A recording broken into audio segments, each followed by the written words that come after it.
Assalamualaikum warahmatullahi wabarakatuh. Good morning everyone. Welcome to my class. This is about English class. Selamat datang di kelas bahasa Inggris bersama saya, Bu Nurul. Are you ready? Have study? Okay. Let's simple present tense. Jadi hari ini kita akan mempelajari materi simple present tense. Ya, ada yang sudah paham? Nah, kalau misalkan belum paham, tenang saja. I will explain about this material, and then you have to listen it carefully, and then after that you can practice with your own, ya. Jadi nanti Ibu akan menjelaskan materinya, kemudian nanti kalian bisa melaksanakan ataupun melatih kemampuan kalian nanti di rumah secara mandiri, gitu ya. Oke, kita mulai saja. Simple present tense. Okay. Simple present tense is a tense which expresses daily habit and facts.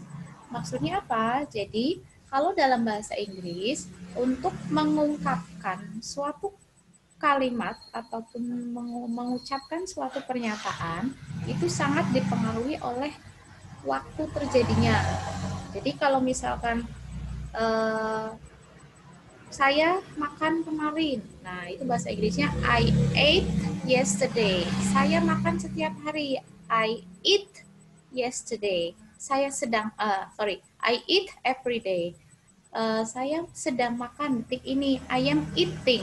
Nah, jadi dari kata makan saja itu kalau waktunya berbeda, nanti kata eat akan berubah-ubah. Nah, perubahan kalimat ataupun perubahan bentuk kata kerja dipengaruhi oleh waktu itu dinamakan dengan istilah tense atau tenses ini.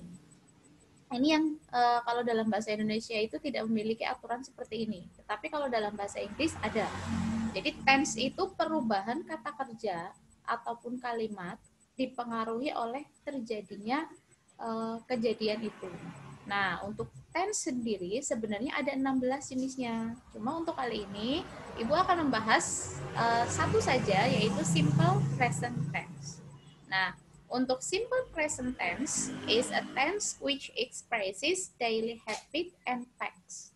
Jadi, simple present tense itu adalah tenses atau kalimat bentuk waktu yang mengungkapkan daily habit. Habit ini kebiasaan.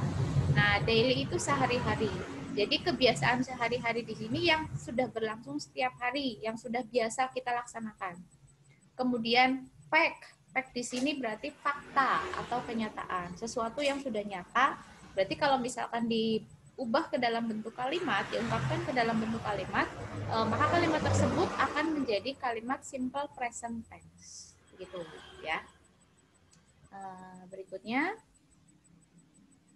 nah, characteristic.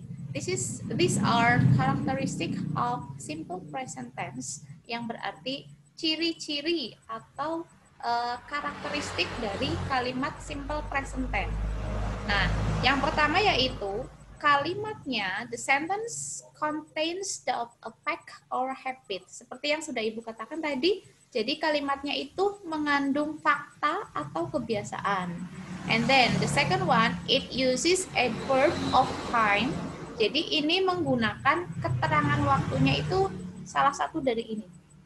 Bisa every, bisa always, bisa usually, often, sometimes, seldom, ever, and never.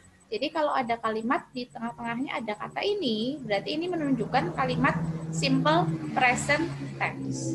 Gitu. And then, actually, simple present tense consists of two kinds. Jadi ada dua jenis kalimat simple present tense. The first one is using to be, the second one using verb.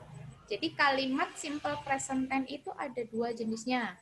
Yang pertama yaitu yang menggunakan to be, kemudian yang kedua yang menggunakan verb. Verb di sini berarti artinya kata kerja. Jadi dalam satu kalimatnya itu ada satu kata yang menunjukkan suatu tindakan atau pekerjaan. Nah, ini namanya using verb. Kalau using to be itu kalimat yang tidak ada kata kerjanya.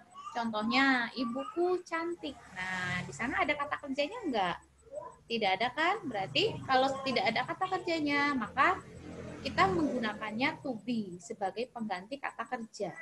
Begitu. Hati-hati. Jadi kalau kita menggunakan to be berarti tidak menggunakan kata kerja. Kalau sudah pakai kata kerja berarti tidak perlu menggunakan to be. Jadi untuk to be dan verb atau kata kerja itu cukup dipakai salah satu saja. Tergantung dari konteks kalimatnya. Jangan sampai double-double begitu.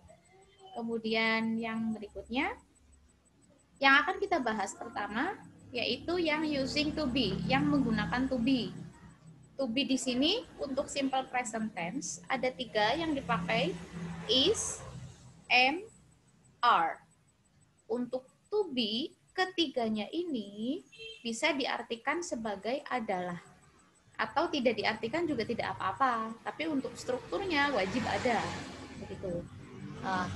Is di sini dipakainya kapan? Untuk subjeknya atau pelakunya itu she, he, it. Dia perempuan, dia laki-laki, atau dia selain manusia. Maka menggunakannya is. Atau pelakunya itu berjumlah satu atau tunggal, maka pakainya to be-nya is.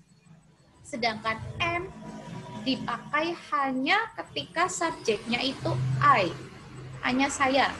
Kalau saya pasti pakainya am. Sedangkan are ini dipakai untuk subjeknya you, they, we. You di sini kamu, they mereka, we kami. Atau you, they, we di sini bisa dikategorikan sebagai jamak atau pelakunya itu lebih dari satu orang. Nah, maka kalau lebih dari satu orang berarti pakainya are.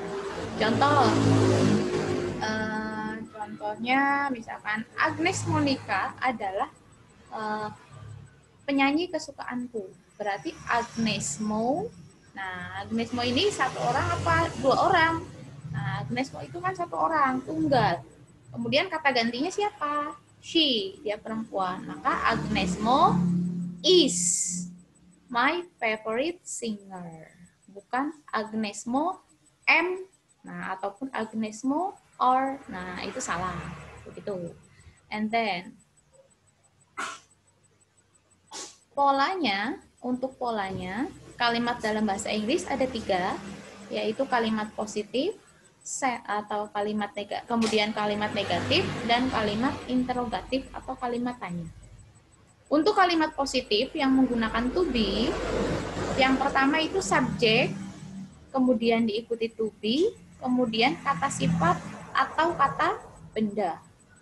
Subject plus to be plus adjective or noun. Ini untuk yang positif. Sedangkan kalau yang negatif, kalimat negatif di mana kalimat yang ada kata not-nya atau tidak, yang berarti tidak atau bukan. Nah, untuk polanya subject plus to be, setelah to be diikuti kata not. And then adjective or noun.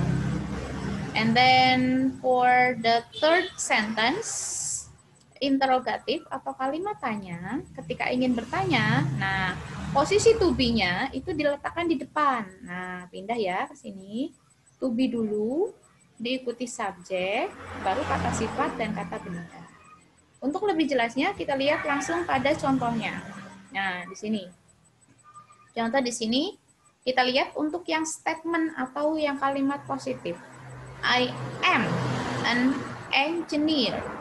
Subjeknya I, kemudian to be-nya am, kemudian an engineer, itu insinyur, ini kata benda. Nah, lihat ya, berarti karena subjeknya I, maka to be-nya am. And then for the second one, you. Di sini subjeknya you. Nah, karena you berarti tidak pakai am ya, tapi pakainya are. You are a student. Kamu adalah seorang murid. Nah, gimana kalau subjeknya he? Nah, kalau he berarti he is in the room. Nah, kita lihat is. Is muncul karena subjeknya he. Begitu. Kemudian she is. It is. We are. They are. Begitu. Ini untuk yang positif. Kalimat positif atau statement. And then for negative statement atau kalimat negatif, kita cukup tambahi kata not-nya di belakang to be. Nah, I am not an engineer. Saya adalah seorang insinyur. Ini kalimat positifnya. Kalau negatifnya, saya bukan seorang insinyur. Nah, gimana kalau yang kalimat kedua kita ubah ke negatif? You are a student. Kamu adalah seorang murid. Nah, sekarang kita ubah ke negatif. Berarti tinggal ditambahkan kata not-nya. Berarti you are not student. Kamu bukan seorang murid. Kemudian yang nomor 3. He is in the room. He is not in the room. Nah, ini ya. Untuk interrogative sentence atau kalimat pertanyaannya yang menggunakan yes no questions atau yang jawabannya ya ataupun tidak, cukup to be-nya dipindahkan ke depan subjek atau to be-nya diletakkan di paling awal. Contoh di sini, am I an engineer? Artinya, apakah saya seorang insinyur? Nah, kalau yang tadi kan I am an engineer. Saya seorang insinyur. Negatifnya, I am not an engineer. Saya bukan seorang insinyur. Sekarang kalau interrogatifnya, apakah saya seorang insinyur? Am I an engineer? Begitu. Nah, kemudian yang nomor 2, you are student. Kamu murid. Nah, you are not student. Kamu bukanlah murid. Nah, sekarang apakah kamu seorang murid? Nah, tinggal to be-nya diletakkan di depan. Berarti are you students? Nah, seperti itu.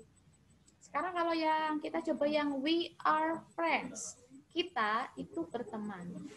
Kalau kita ubah jadi pertanyaan, apakah kita berteman? Nah, berarti tinggal dipindahkan saja. To be-nya diletakkan di depan. Berarti are we friends? Nah, seperti itu ya. And then untuk jawabannya tinggal mengikuti pola saja. Kalau jawabannya yes, berarti kita tinggal yes diikuti subjek dan to be. Yes, you are. Kalau yang ini karena pertanyaannya is he, maka kalau jawabannya yes, yes he is. Disesuaikan. Kemudian kalau yang ini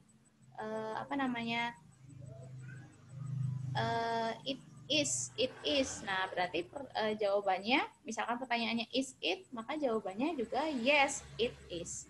Kalau no jawabannya, tinggal ditambah kata not di belakangnya. Contoh, am I an engineer? Apakah saya seorang insinyur?